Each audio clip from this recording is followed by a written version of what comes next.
Research has shown that elite riders have a superior competitive edge over novice riders by being stable and synchronized with their horses.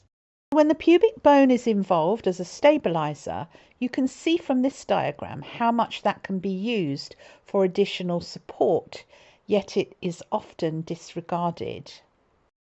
I have found that using the bony triangle is a very powerful equitation technique, and horses move very much better when the rider is stable, which of course helps with synchronization with the horse's movement. Good. You can get a lot of information from these imprints that reflect how you are loading your horse, whether or not you need bodywork to address any asymmetry, and of course how well matched your pelvic dimensions are to your seat. We take templates of the areas of the horse's back for assessing saddle fit, but taking a template of the rider for assessing saddle seat fit is not yet a mainstream part of the protocol. This templating technique was first demonstrated to me by Maria Hallring of Ergo X2 saddles in Sweden.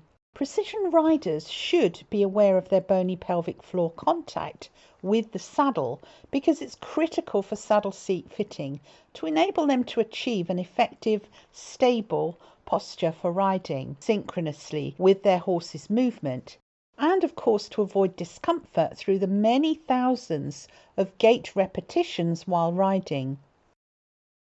This Saddle Carrier Pro is an essential part of my equipment for taking seat and pubic bone templates, for assessing pelvic floor potential for upper body balance, and how the saddle either helps or hinders riders with that. The Pro model is a superb product created specifically with equine sports physiotherapy and biomechanics coaching in mind. It's incredibly simple if you have a firm curved surface.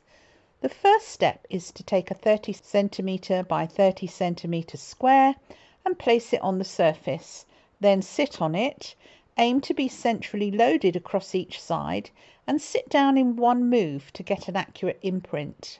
Rock backwards and forwards several times from the seat bones to the pubis so that a triangular imprint is made. Avoid wearing jeans as these can be restrictive. Leggings or breeches are best. When you have the template, mark the center of each element of the triangle. Take a closer look at which side has a larger or more pronounced imprint. This will indicate the symmetry of the pressure you make with the individual seat bones. Note whether or not the triangle is equilateral, or if it is a steep-sided isosceles triangle which has longer sides than the base. It might also be obtuse with a low height and greater angle at the peak with smaller angles at the base. And I find that riders with this shape of bony triangle tend to tip forwards easily.